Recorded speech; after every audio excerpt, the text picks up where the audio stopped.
Hello बच्चों, कैसे हैं आप सब। तो हम लोग फंक्शन सीरीज पढ़ रहे थे और उसी हम लोग जो है आगे कंटिन्यू करेंगे। तो बेसिकली हम लोग जो है ग्रेटेस्ट इंटीजर फंक्शन और लीस्ट इंटीजर फंक्शन के बारे में जो है पढ़ लिया था। तो आज लेते हुए हम लोग जो है एक्सपोनेंशियल फंक्शन क्या होते हैं उनके बारे में देखते हैं। ठीक है, क्या है exponential function. EXPONENTIAL exponential function. क्या होते हैं एक्सपोनेंशियल फंक्शन? तो बेसिकली इसमें अगर हम डिफाइन करें fx बराबर a to the power x। ठीक, ये हमारा एक्सपोनेंशियल फंक्शन है। इसमें होना क्या चाहिए, कंडीशन क्या है कि जो a जो होना चाहिए a हमारा ग्रेटर देन होना चाहिए किससे, जीरो से बड़ा हो, और क्या होना चाहिए कि a की वैल्यू क्या हो, 1 नहीं होनी चाहिए। अगर a की वैल्यू 1 हो जाएगी तो ये एक्सपोनेंशियल फंक्शन नहीं रह जाएगा। जैसे हम क्या है कि अगर बेटा 1 की पावर x हो जाएगा तो ये 1 रख देंगे, तो 1 की पावर x लगभग x कुछ भी रखेंगे तो आएगा 1 ही। तो ये तो कांस्टेंट फंक्शन हो गया, तो ये एक्सपोनेंट फंक्शन कहाँ रह गया। ठीक है, तो बेसिकली क्या होता है कि fx की पावर x एक्सपोनेंट फंक्शन है जिसमें a जो होना चाहिए बेटा ग्रेटर देन होना चाहिए 0 से और 1 नहीं होना चाहिए। बात समझ में क्या हो, ग्रेटर देन 0 एंड 1 ना हो। ठीक है, अगर हम बात करें इसके ग्राफ की तो इसका ग्राफ कैसे बनता है, तो इसका ग्राफ कैसे बन जाएगा, ये इसका ग्राफ है। काफी सिंपल सा फंक्शन है। ये क्या होता है a की पावर 0। इसमें दो कंडीशनें होती हैं। यदि a क्या है, a की वैल्यू अगर 1 से बड़ी है तो इसका ग्राफ कैसे होगा, इंक्रीजिंग फंक्शन में जाएगा। ये क्या होगा, यहाँ से बनता है ऐसे। ठीक, ये ग्राफ ये है, ये किसका है, a की पावर x का। ठीक, a की y बराबर a to the power x का है। कब, जब a की वैल्यू क्या होगी, बड़ी होगी किससे, 1 से। तो ये क्या है, a दी पावर x का ग्राफ है। और दूसरी कंडीशन में यदि मान लीजिए a की जो वैल्यू है, ठीक है यही मान लेते हैं, a की जो वैल्यू है 0 और 1 के बीच में लाई करती है, तब इसका ग्राफ क्या हो जाएगा। बात समझ में आई, मतलब इसका क्या है कि a ग्रेटर देन 0 लेकिन लेस देन 1। a की जो वैल्यू हो क्या हो, 0 से तो बड़ी हो लेकिन 1 से क्या हो बेटा छोटी हो, तब कैसा ग्राफ हो जाएगा। a की जब वैल्यू से बड़ी होगी तो ये ग्राफ क्या होगा, जब ऐसे बना, ये अभी इंक्रीजिंग फंक्शन है, इंक्रीज कर रहा है ग्राफ, इसमें क्या करेगा, डिक्रीज करेगा, ग्राफ लगभग ये ऐसे बन जाएगा। ये ग्राफ हमारा हो जाएगा। तो ये हमारा किसका है, ये भी a की पावर x का है, लेकिन ये इस कंडीशन का है। जब क्या होगा, a 0 और 1 के बीच में क्या होगी, a की वैल्यू होगी 0 से बड़ी लेकिन 1 से छोटी। तो ये हमारा क्या हो जाएगा बेटा, डिक्रीजिंग फंक्शन। ठीक है, ये हमारा क्या हो जाएगा, ग्राफ हो जाएगा एक्सपोनेंशियल फंक्शन का। अब इसके बाद ग्राफ समझ में आ गया आपको कि भाई ग्राफ क्या होगा, दो कंडीशन में होगा। जब a की वैल्यू क्या होगी, 1 से बड़ी हो, जब 1 से बड़ा होगा तब। और एक चीज और, इसे कहाँ कट करेगा, इसकी हम बात करें ये 0,1 पर, तो ये भी कहाँ होगा 0,1। अगर x की वैल्यू अगर आप कुछ रखेंगे a की पावर x में, तो लगभग यहाँ का जो कोऑर्डिनेट आएगा वो 0,1 और 0,1 आएगा। बात समझ में आ गई ग्राफ। अब इसकी डोमेन और रेंज की बात कर लेते हैं कि भाई एक्सपोनेंशियल फंक्शन का क्या होगा, डोमेन और रेंज क्या होगा।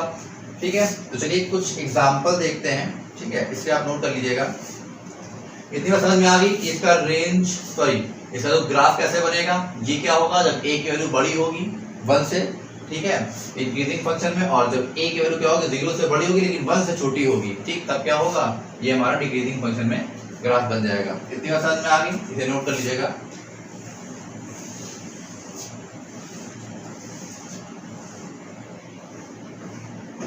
इसके अगर ग्राफ की बेटा बात करें, सॉरी अगर हम लोग जो है इसके डोमेन और रेंज की बात करें, ठीक डोमेन बेटा इसकी क्या हो जाएगी, डोमेन क्या हो जाएगी, इसे हम कहें आपसे, इसे दिया गया है 2 की पावर 2। ठीक भाई a की पावर x है, हमने बताया x क्या हो सकता है भाई, जो a होना चाहिए a क्या हो, 0 से बड़ा हो और 1 नहीं होना चाहिए। x कुछ भी हो सकता है, पॉजिटिव तो लगभग 4 आएगा।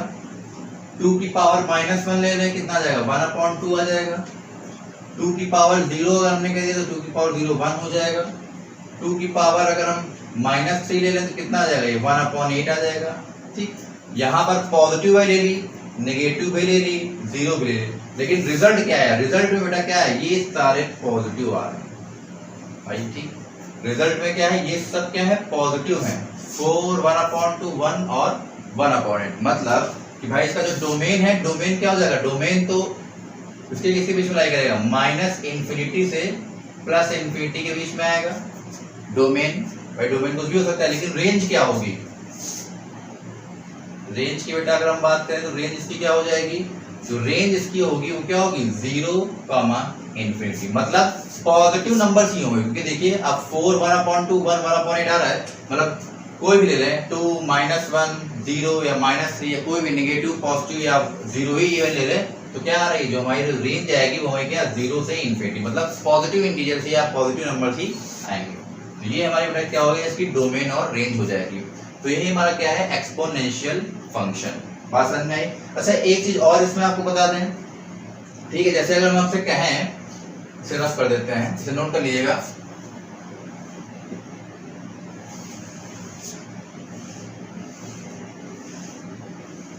अच्छा अगर e की पावर x का अगर आपको ग्राफ बनाना हो, क्या है कि e की पावर x का या e की पावर माइनस ऐसा ग्राफ क्या होगा, तो जैसे e की पावर x का हमने ग्राफ देखा, तो वैसे ही क्या होता है, इसका इनवर्स होता है। ठीक है, मतलब एक जैसे ही ग्राफ होता है। ऐसे e की पावर ऐसा क्या था, ऐसे था, तो ये भी क्या होगा, e की पावर x ग्राफ हो जाएगा।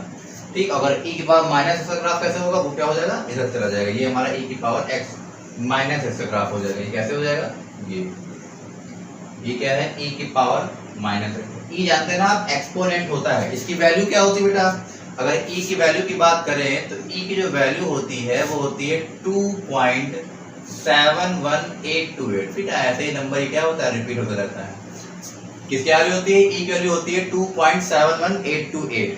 जनरली इसको ओपन कैसे करते हैं, तो ये क्या होता है, e बराबर 1 प्लस 1/(1) प्लस 1/(2) प्लस 1/(3) और ऐसे कहाँ जाता है, इन्फिनिटी तक जाता है। तो ऐसे क्या होता है, हम लोग e की वैल्यू क्या होती है बेटा फाइंड कर लेते हैं। बस में e क्या है, एक्सपोनेंट, इसकी वैल्यू क्या होती है 2.71828। और ऐसे किसके बीच में लाई करेगी भाई, 2 और 3 के बीच में लाई कर रही है वैल्यू। ठीक है, तो ये हमारा क्या है, एक्सपोनेंशियल फंक्शन था, जिसके बारे में हमने देख लिया, ग्राफ देख लिया। और एग्जांपल अगर ले लें, हम कहें कि y बराबर 2 की पावर x, ठीक, इसका ग्राफ बनाना है, या और y बराबर 3 की पावर x और y बराबर 4 की पावर x, इनका आपको ग्राफ बनाना है। इसमें क्या है कि भाई a की वैल्यू क्या है, भाई 1 से बड़ी है, a क्या है, ग्रेटर देन 1। इसका ग्राफ कैसे बन जाएगा बेटा, इसका ग्राफ अगर हम लोग बनाएंगे तो कैसे बनेगा, ये हमारा हो जाएगा y बराबर 2 की पावर x है, तो अगर हम y बराबर यहाँ से 4 की पावर x से करें, तो ये मान लीजिए y की पावर 4 की पावर x का ग्राफ। ठीक, ये ऊपर जाएगा y बराबर 4 की पावर x। ठीक है, फिर इसके बाद y बराबर 3x, तो ये भी जाएगा, ये इसी से y बराबर 3 की पावर x। भाई ग्राफ ऐसे तो बनेगा, इंक्रीजिंग फंक्शन था, बात समझ में आई। फिर इसके बाद y बराबर 2 की पावर x का ग्राफ अगर हम बात करें, ठीक, ये हमारा क्या हो जाएगा, y इज इक्वल टू 2 की पावर x। ठीक है, तो ऐसे क्या हो जाएगा, इसके ग्राफ क्या होगा मेंशन कर देंगे, भाई 2 की पावर x, 3 की पावर x, 4 की पावर x के आगे भी आपको कोई ग्राफ बनाना है, तो इसके ग्राफ क्या होंगे, ऐसे ही क्या हो जाएंगे, बन जाएंगे। दूसरी कंडीशन क्या थी, उसमें बेटा हम लोगोने क्या पढ़ा कि भाई a की जो वैल्यू होगी बेटा क्या होगा, 0 से बड़ी होगी, लेकिन 1 से छोटी होगी। 1 से छोटी 0 से बड़ी, मतलब कैसे 1/2 1/3 1/4 ऐसी वैल्यूज आ जाएंगी। ठीक, इसे नोट कर लीजिएगा। वो ग्राफ देखते हैं भाई, वो कैसे बन जाएगा। ठीक है, तो नोट कर लिया होगा।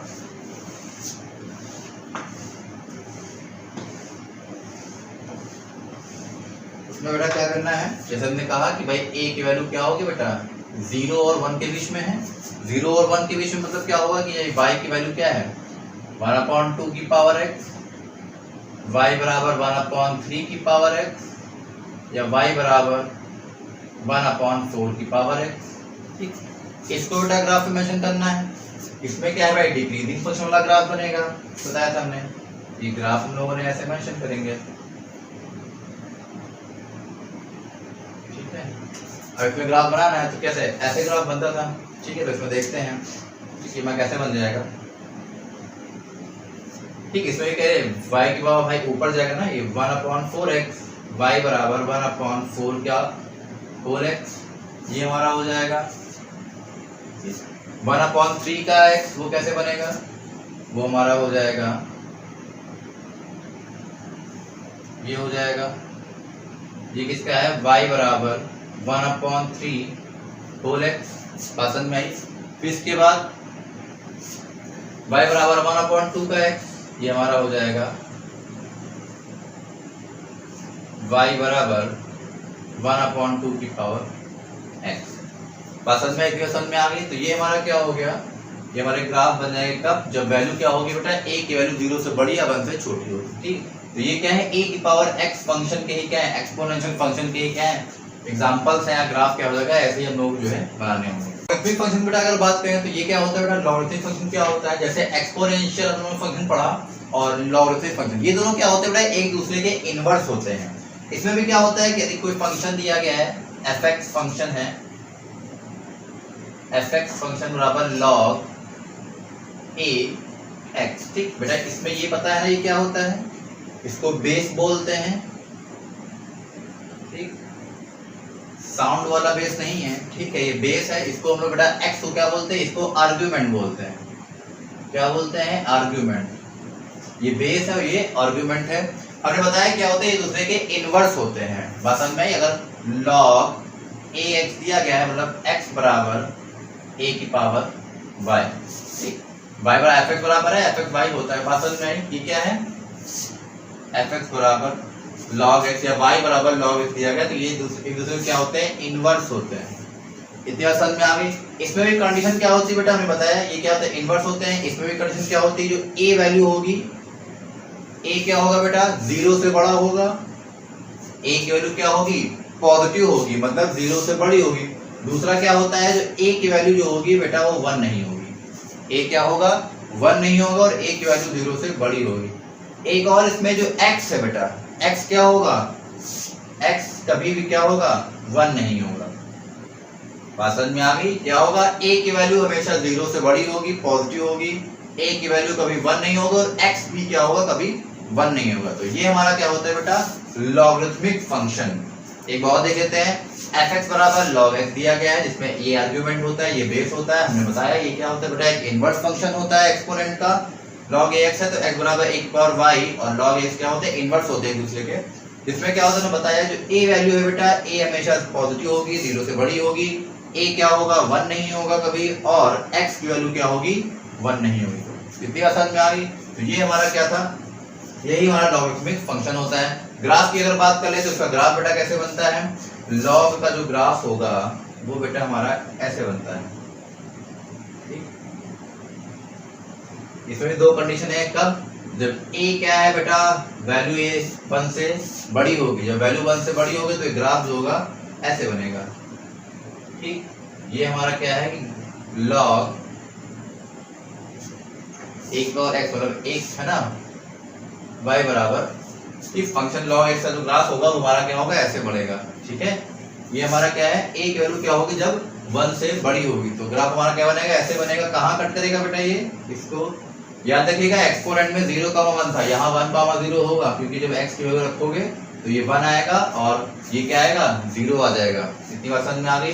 अच्छा, यही जब क्या होगा, इसमें भी तो ये पहला केस है, सेकंड केस का ग्राफ कैसे बनेगा भाई, कंडीशनें अलग अलग हैं कि भाई जब a की वैल्यू क्या होगी, 1 से बड़ी होगी तब ग्राफ ऐसे बनते हैं। अब क्या है कि भाई सेकंड केस में यदि a की वैल्यू 0 और 1 के बीच में आ गई बेटा, तब कैसे ग्राफ बनेगा, मतलब 0 से बड़ी और 1 से छोटी, तो इसका ग्राफ में क्या ग्राफ बन जाएगा, इसका ग्राफ इसमें डिक्रीजिंग फंक्शन बन जाएगा। इसमें बेटा क्या हुआ, ऐसे बन रहा था, इसमें क्या हो जाएगा, ये ऐसे बन जाएगा।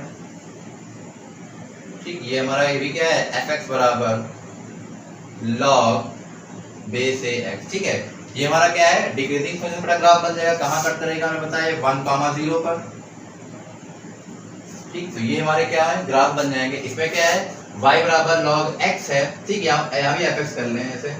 ठीक है, तो fx बराबर क्या है, log x। इसलिए क्या है, इंक्रीज कर रहा है ग्राफ कब, जब a की वैल्यू क्या है, 1 से बड़ी है। इसमें क्या है बेटा, a की वैल्यू क्या है, 0 और 1 के बीच में होगी, तो उसका ग्राफ कैसे बनेगा, वो हमारा ग्राफ डिक्रीज करता हुआ बन जाएगा। इतनी बात समझ में आ गई। तो ये हमारा क्या है, लॉगरिथमिक फंक्शन है, x की वैल्यू a की पावर y, a की वैल्यू 0 से बड़ी होगी और a क्या होगा, 1 नहीं होगा, और x की वैल्यू, एक मिनट, यहाँ जो है x की वैल्यू जो होगी, x की वैल्यू ग्रेटर देन 0 होनी चाहिए। ठीक, एक चीज याद सही कर लीजिएगा, डज नॉट इक्वल 1 नहीं होगा, यहाँ क्या होगा, x की वैल्यू क्या होगी बेटा, 0 से बड़ी होगी। इतनी बात समझ में आ गई। तो ये हमारा क्या होता है, लॉगरिथमिक फंक्शन है। अब चलिए इसके थोड़ा डोमेन और रेंज की बात कर लेते हैं कि डोमेन और रेंज क्या होगा। तो अगर कहें कि लॉग बेस 2 दिया गया, उसकी पावर दी गई है 4, और आपको इसे निकालना है, इसकी वैल्यू निकाले तो क्या हो जाएगी, मैंने बताया था इसको सिंपल तरीका होता है कि भाई जितनी पावर इस पर चढ़ी है, एक तरीके से 4 लिखा है, बेस 2 है, तो यहाँ पर 2 के ऊपर कितना हम जो है पावर कर दें कि 4 आ जाए, तो लगभग 2 अगर कर दें, log 2 का स्क्वायर ही 4 होता है, तो इसका वैल्यू क्या हो जाएगा, 2 हो जाएगा। वैसे अगर हम आपसे कहें log 2 की पावर 1 दिया गया है, ये बेस में है, ठीक है, एक तरीके से log 1 है बेस 2, तो अगर हम इससे कहें कि ये क्या हो जाएगा, ये 1 कब होगा, जब भाई वैल्यू 0 होगी, 2 की पावर 0 होगी तभी तो 1 होगा, तो इसकी वैल्यू कितनी आ जाएगी, 0 आ जाएगी।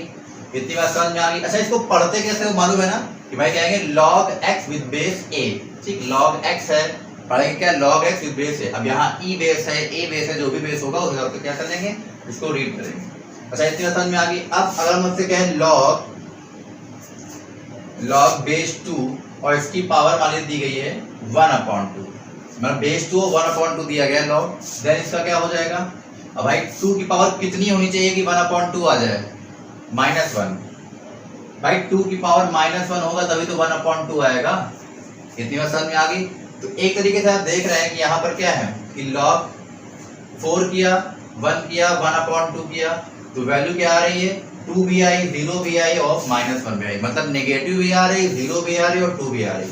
तो इससे क्या साबित होता है कि भाई डोमेन और रेंज क्या हो जाएंगे, इसकी डोमेन और रेंज, इसकी डोमेन और रेंज थोड़ी सी अलग हो जाएगी।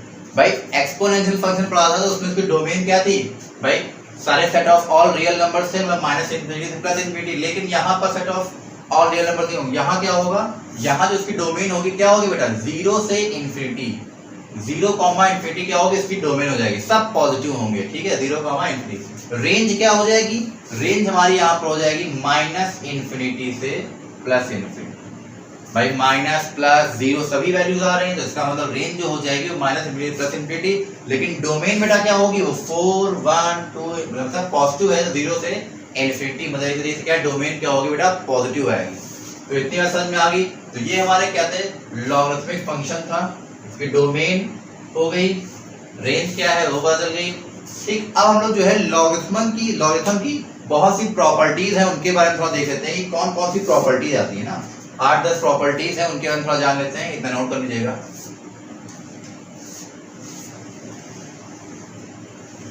कुछ प्रॉपर्टीज ऑफ लॉग दी गई हैं, ठीक है, 8-10 प्रॉपर्टीज है, काफी इंपॉर्टेंट है। पहली दी गई है क्या है, लॉग अगर बेस से 1 है तो log 1 की जो वैल्यू होती है क्या होती है, 0 होती है, जिसमें क्या है a बेटा क्या होना चाहिए, 0 से बड़ा होना चाहिए और a क्या हो, 1 नहीं होना चाहिए, ठीक। ये चीज क्या होगी, ये जो चीज है कि a क्या होना चाहिए, पॉजिटिव होना चाहिए और a की वैल्यू क्या होनी चाहिए, 1 नहीं होनी, ये लगभग सभी के लिए है, ठीक। ये चीज क्या होगा, सभी में होगा। दूसरा क्या है, log a बेस से दिया गया, मतलब बेस के सेम है, log a और बेस भी सेम है, तो उसकी वैल्यू क्या होती है बेटा, 1 होती है। जैसे log 2 दिया गया, उसका बेस भी 2 दिया गया है, तो उसकी वैल्यू क्या हो जाएगी, 1 हो जाएगी। इसमें क्या है, log बेस से xy दिया गया है, तो mn पढ़ा होगा, log xy का होगा, log x plus log y में क्या होता है, ओपन होता है। बात समझ में, किसमें होगा, xy log x plus log y में ओपन होगा। फिर इसके बाद अगर डिवाइड में दिया गया है x/y, तो क्या होगा, माइनस में आता है, log x minus log y में ओपन होता है। नेक्स्ट है हमारा कि log x की पावर n, ठीक, पावर क्या है इसके ऊपर, x की पावर n है, तो क्या होता है, ये पावर है ये पहले आ जाएगी और log x हो जाएगा, n log mod x। बात समझ में आई। फिर इस फॉर्म का दिया गया है कि log n x की पावर m और बेस a दिया गया है, तो इसमें क्या होता है, ये m/n आ जाता है और log x आ जाता है बेस a के साथ। बात समझ में, सारी ही प्रॉपर्टी बेटा काफी इंपॉर्टेंट है, तो इसे याद रखिएगा, क्वेश्चंस में क्या होंगी, यूज होंगी। इसके बाद क्या है, यदि दिया गया x की power log y base a, तो क्या होता है, ये x और y क्या होंगे, आपस में इंटरचेंज हो जाते हैं, तो y की power log a log x base a के साथ। बात समझ में आई। नेक्स्ट है कि अगर log x बेस से दिया गया है, तो अगर इसका बेस को इंटरचेंज करना है तो क्या करते हैं, इसका रेसिप्रोकल करते हैं, 1/log a बेस x हो जाएगा। अगर आपको कोई भी क्वेश्चन है, आपको बेस को इंटरचेंज करना है, तो उसके लिए ये प्रॉपर्टी करेंगे, क्या करेंगे, इसका इनवर्स कर देंगे, log x बेस a है, इसको इनवर्स करेंगे तो क्या हो जाएगा बेटा, log a और बेस x हो गया। फिर इसके बाद है कि log m बेस n दिया गया है, इसका अगर चेंज करना है इसको, तो log m base a upon log n base a के फॉर्म में भी कर सकते हैं। यदि आपको e लॉग ई चाहिए या फिर बेस ई चाहिए तो आप बेस ई में भी कर सकते हैं, ठीक है। जिस हिसाब से ऐसी क्वेश्चन की डिमांड होगी उस हिसाब से आप क्या कर लेंगे, बेस को अपने अकॉर्डिंग चेंज कर लेंगे, ठीक। यहाँ ई भी हो सकता है। बात इतनी बात समझ में आ गई। तो ये क्या है, कुछ प्रॉपर्टीज ऑफ लॉग हैं, तो यहाँ नोट कर लीजिएगा। जैसे मान लीजिए आपको दिया गया है लॉग एक्स और बेस 10, तो इस टाइप के जो लॉग होते हैं उनको हम लोग क्या बोलते हैं, कॉमन लॉग बोलते हैं। क्या बोलते हैं, कॉमन लॉग। लॉग के फॉर्म है उनके थोड़ा जान लेते हैं, क्या बोलेंगे, कॉमन लॉग। मान लेते हैं आपको दिया गया है लॉग एक्स बेस ई दिया गया है, बेस ई में यदि है तो इसको बेटा हम लोग क्या बोलते हैं, इसको हम लोग जनरल लॉग बोलते हैं। क्या बोलते हैं, जनरल लॉग। और इसी को हम लोग जो है ऐसे ऐसे भी लिख सकते हैं, लॉग एक्स भी लिख सकते हैं, बेस ई क्या होता है, अंडरस्टूड होता है। और इसी को हम लोग क्या लिख सकते हैं, ln x भी लिख सकते हैं, ln x। बात में क्या कर सकते हैं, जनरल लॉग को चाहे बेस ई में x हो या हम लगाएं तभी अंडरस्टूड है, और ln x भी लिख सकते हैं। ये क्या होता है, जनरल लॉग होता है। इसको हम लोग नेचुरल log भी बोल सकते हैं। बात में ln x क्या है, नेचुरल लॉग। एक और होता है, एक हम लोग उसको बोलते हैं टेबुलर लॉग। क्या होता है उसके बारे में थोड़ा देख लेते हैं। टेबुलर लॉग में क्या होता है, दिया गया है 10 प्लस लॉग बेस 10 x दिया गया है। क्या है, 10 log बेस 10 x दिया गया, log x बेस 10 दिया गया। तो इसको हम लोग बेटा इस टाइप के फॉर्म को हम लोग lx लिख सकते हैं। क्या लिखते हैं, lx। तो इसको हम लोग क्या बोलते हैं बेटा, इसको हम लोग टेबुलर लॉग बोलते हैं। क्या बोलते हैं, टेबुलर लॉग। कितनी बार समझ में आ गई क्या है। कहीं अगर lx लिखा मिल जाए तो उसका मतलब है कि 10 प्लस log x बेस 10 है, तो इसको हम लोग क्या बोलते हैं, टेबुलर लॉग देते हैं। सिमिलरली सेम एग्जांपल ऐसे लिखा है आपको 10 प्लस log sin x लिखा है बेस 10 के साथ। क्या है, 10 plus log sin x base 10। तो इसको बेटा हम लोग क्या लेते हैं, इसको हम लोग l sin x लिख सकते हैं। क्या लिख लेंगे, l sin। भाई अगर cos हो जाएगा तो l cos x लिख लेंगे। तो ये क्या है, कुछ फॉर्म थे जिसके हमारे लॉगरिथम के इस क्या बोलते हैं, इसको टेबुलर लॉग बोलते हैं। 10 plus log sin x base 10, तो इसको l sin x लिख सकते हैं, ठीक है। क्या है, कॉमन लॉग, जनरल लॉग और टेबुलर लॉग। बात समझ में आ गई, तो फिर नोट कर लीजिएगा। अब हम लोग जो है इसके बाद और कुछ एक आधे जो फंक्शन बचे हैं उनके बारे में पढ़ेंगे। फिर रेसिप्रोकल फंक्शन क्या होता है और square root function, cube root function, इनके बारे में थोड़ा जानेंगे। बात समझ में आई।